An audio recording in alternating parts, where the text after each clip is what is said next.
Olá, irmãos, saúdo cada um de vocês com a graça e a paz de nosso Senhor Jesus Cristo, amém? Meu nome é Miriam Anitta e estamos aqui para estudarmos um texto do irmão Aderson Costa que se chama Triste Epitáfio. Este texto foi escrito para o Manancial, que é um devocional diário produzido pela União Feminina Missionária Batista do Brasil, que oferece para a gente meditações baseadas na Bíblia, a Palavra de Deus. Quando estudamos o texto bíblico, fazemos o nosso devocional, somos inspirados, exortados e edificados. Isso vai promover o nosso crescimento cristão e vai nos engajar cada vez mais com a missão de Deus. Como vocês sabem, não fui eu quem escreveu o texto, foi o irmão Aderson Costa. Por isso eu vou ler com vocês e contar aquilo que eu entendi, tá bom? Então vamos orar. Senhor Jesus, que nós possamos compreender na leitura bíblica de hoje que é importante deixarmos a nossa marca cristã para que outras pessoas venham a conhecer a Jesus Cristo. Senhor Jesus, ensina-nos e que tenhamos corações ensináveis. É em teu nome que oramos. Amém. Bom, irmãos, então vamos lá. 2 Crônicas 21, nós vamos ler do versículo 2 até o 20. Quando o Josafá, o irmão Josafá, o rei Josafá, ele morre. E o Jorão, então, vai substituí-lo, vai se tornar rei. E aí o Josafá, ele foi sepultado lá com os antepassados dele, na cidade de Davi. Os irmãos de Jorão, filho de Josafá, foram Azarias, Jeiel, Zacarias, Azarias, Micael e Cefatias. Todos eles foram filhos de Josafá, rei de Judá, isto é, de todo Israel. Seu pai deu-lhes muitos presentes de ouro, prata e objetos de valor, até cidades fortificadas em Judá. Porém, o reino concedeu a Jorão por ser o primogênito, seu filho mais velho. Assim, tendo Jorão assumido o reino de seu pai e havendo se armado e fortalecido, matou todos os seus irmãos à espada, como também alguns dos príncipes de Israel. Jorão tinha 32 anos quando deu início ao reinado e governou 8 anos em Jerusalém. Ele seguiu o caminho dos reis de Israel, como fazia a família de Acabe, porque era casado com a filha de Acabe e fazia o que era mal diante de Yahvé, o Senhor. Porém, o Senhor decidiu não destruir a dinastia de Davi, isso por causa da aliança que havia estabelecido com ele, e porque havia prometido manter uma chama acesa para sempre entre seus descendentes. Nos dias de Jorão, os edomitas se revoltaram contra o domínio de Judá e constituíram um reino para si. Pelo que Jorão passou adiante com todos os seus chefes e todos os carros com ele. De noite se levantou e feriu os edomitas que o cercavam e os capitães dos carros. Deste modo se revoltou Edom com o objetivo de livrar-se do governo de Judá até os nossos dias. Ao mesmo tempo se rebelou também Libna contra Jorão, porquanto ele abandonara a Yahvé, o Senhor Deus de seus pais. Ele chegou ao ponto de mandar construir altares idólatras nas colinas de Judá, conduzindo o povo de Jerusalém a prostituir-se e Judá a desviar-se do caminho. Então Jorão recebeu uma carta do profeta Elias nesses termos. Assim diz Yahvé, o Senhor, Deus de Davi, teu antepassado.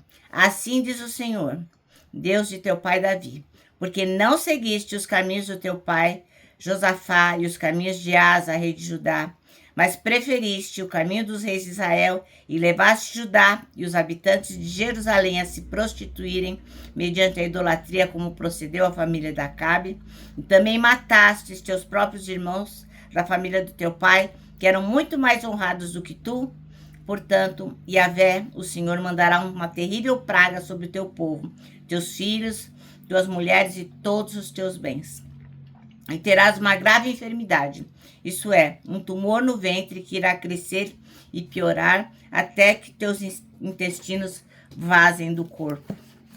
Então, o Senhor despertou a ira dos filisteus e dos árabes que habitavam próximo aos etíopes contra Jorão. Estes atacaram Judá e, saqueando-a, levaram todos os bens que encontraram no palácio real, e também seus filhos e mulheres, de modo que nenhum filho restou, senão Acasias, o mais novo. Depois de todos esses acontecimentos, o Senhor feriu nas suas entranhas com enfermidade incurável, aumentando esta dia após dia. Ao final de 2 anos, saíram-lhe os intestinos devido à gravidade da doença. E Jeorão morreu em meio a terríveis dores e muita agonia. Seu povo não acendeu nenhuma fogueira em sua homenagem, como era a tradição e haviam feito para os seus antepassados. Jeorão era da idade de 38 anos quando começou a reinar e reinou 8 anos em Jerusalém. E partiu para sempre, sem deixar de si qualquer lamentação ou saudade, e foi sepultado na cidade de Davi, mas não nos túmulos dos reis.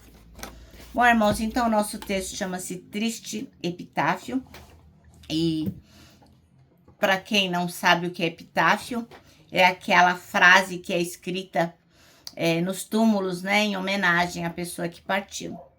E então o texto chama Triste Epitáfio e o versículo escolhido é o 20, que diz assim: Jeorão tinha 32 anos de idade quando começou a reinar, e reinou 8 anos em Jerusalém, e foi sem deixar saudades. Foi sepultado na cidade de Davi, mas não no túmulo dos reis. Bom, então antes de iniciar, eu quero pedir aos irmãos que compartilhem essa nossa mensagem, que façam comentários, que curtam. Por quê? Porque a palavra de Deus está sendo pregada. Eu não sou nenhuma pregadora, não sou pastora, não sou missionária, não sou nada. Mas de qualquer forma, essa é a palavra de Deus. Então, quando a gente compartilha, a gente está de alguma forma sendo um missionário urbano. Então eu conto com os irmãos, tá bom? Bom, Jeorão, ele foi rei de Judá porque ele era descendente de Davi e ele tinha tudo para se dar bem, para fazer um reinado bacana, né? Ele era filho de Josafá, que era uma pessoa que fez o que era certo perante Deus. Mas ele fracassou, por quê? Porque fez escolhas erradas. Então, desde sempre, quando a gente faz escolhas erradas, a gente acaba fracassando. O que ele fez? Ele se apegou ao poder e, por medo de perder o trono, ele fez a coisa mais horrível que podia ser feita. Matou todos os irmãos.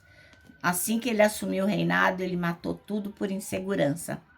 E para piorar ainda, o que ele fez?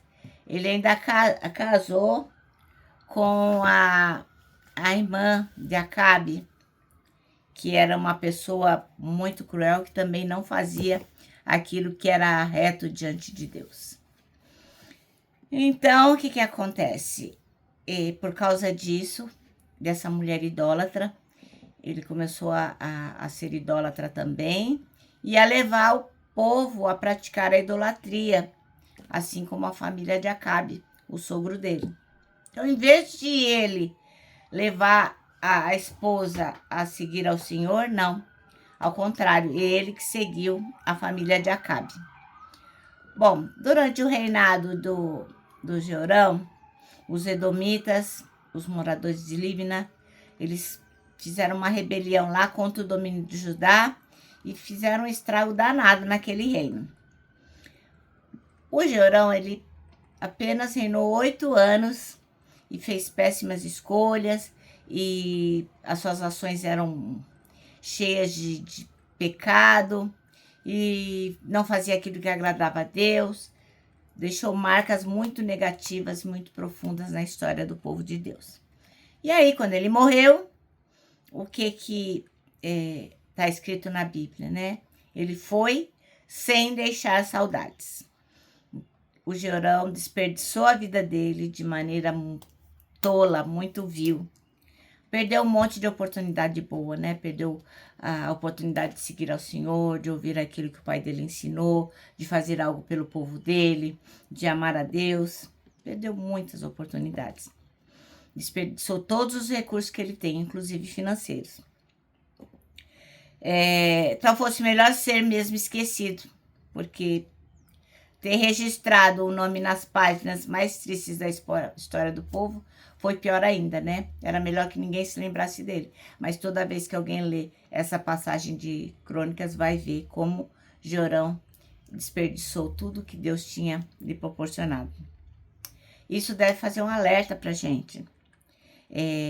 Inclusive o irmão Aderson Costa, ele menciona um hino, que inclusive eu não conheço, que diz assim, ó: quando eu morrer, o que dirão quando eu morrer?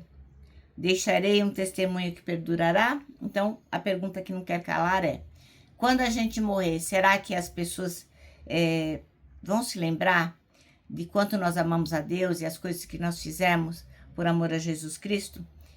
A gente tem que viver de maneira que todas as pessoas que nos conhecem e as próximas gerações, não só eles tenham saudade de nós, mas também que eles possam seguir os nossos passos. Por quê? Porque a gente segue os passos de Jesus e dá um bom exemplo da vida cristã. Então, que nós possamos ter em mente isso. A gente vive não é só pra gente, né? A gente vive para testemunhar e para falar do amor de Deus. Amém? Bom, nosso manancial termina assim, ó: que as futuras gerações testemunhem a respeito de nossa fidelidade. Agora eu vou terminar deixando aqui o meu abraço de urso. Lembrando que, para nós que sabemos que temos que deixar a nossa marca de forma que as outras gerações saibam que amamos a Jesus, para nós o abraço dá super certo. Quero também que vocês se lembrem do versículo deste ano, que é 1 Tessalonicenses 5,9, porque Deus não nos destinou para a ira, mas para recebermos a salvação por meio de nosso Senhor Jesus Cristo. Agora eu me despeço com a frase do ano, né? Que por mais que a gente sofra os reveses da vida, por mais que seja difícil continuar vivendo, olha aqui, meu irmão, minha irmã, não tema. Sabe por quê? Deus já está lá.